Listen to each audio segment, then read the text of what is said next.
હિંમતનગરમાં વધતા ચાંદીપુરા વાયરસને લઈ સાંસદ શોભનાબેન બારૈયા ટીમ સાથે સિવિલ હોસ્પિટલની મુલાકાતે પહોંચ્યા હતા અને સિવિલના તબીબો સાથે સંવાદ કરીને ચાંદીપુરા વાયરસને લઈને થયેલી કામગીરી અંગે માહિતી મેળવી હતી તેમજ સિવિલ હોસ્પિટલમાં અલગ અલગ વિભાગોની મુલાકાત લઈ દાખલ દર્દીઓ વિશે થઈ રહેલી કામગીરીની માહિતીઓ પણ મેળવી હતી। ત્યારબાદ લેબર વિભાગ, એમરજન્સી વિભાગ, સીટી સ્કેન વિભાગ અને એમઆરઆઈ વિભાગની મુલાકાત દરમિયાન દર્દીઓ તેમજ તેના સગા સંબંધીઓ સાથે સંવાદ કરી અને તેમના ખબર અંતર પૂછ્યા હતા।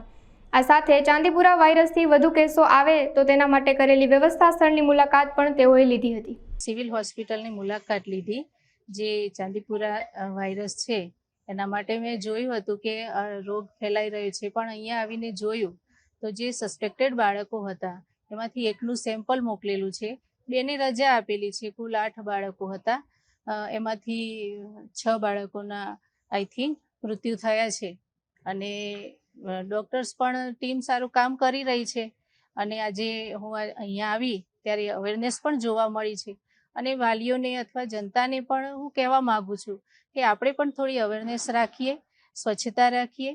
ફૂલ લીવ્સના કપડાં પહેરીએ અને થોડી જાગૃતતા લાવીએ તો વાયરસથી બચી શકાય એમ છે। અને જ્યારે પણ આપણને લાગે કે આપણને તાવ આવે છે કે કંઈ ઝાડા ઉલટી થયા છે કે ખેંચ આવી છે તો તાત્કાલિક આપણે સિવિલમાં દાખલ થઈ અને દવા ચાલુ કરાવી દઈએ તો આમાંથી બચી શકાય છે। સિવિલ સ્ટાફ સાથે અમે મળ્યા અને એમણે પણ અમને સારી એવી માહિતી આપી છે અને જણાવી છે અને એ પણ સારી રીતે કામ કરી રહ્યા છે, વાલીઓને જાગૃત કરી રહ્યા છે, સાંત્વના આપીને ખૂબ સરસ રીતે એમના રિપોર્ટ કરાવીને એમની દવા પણ કરી રહ્યા છે।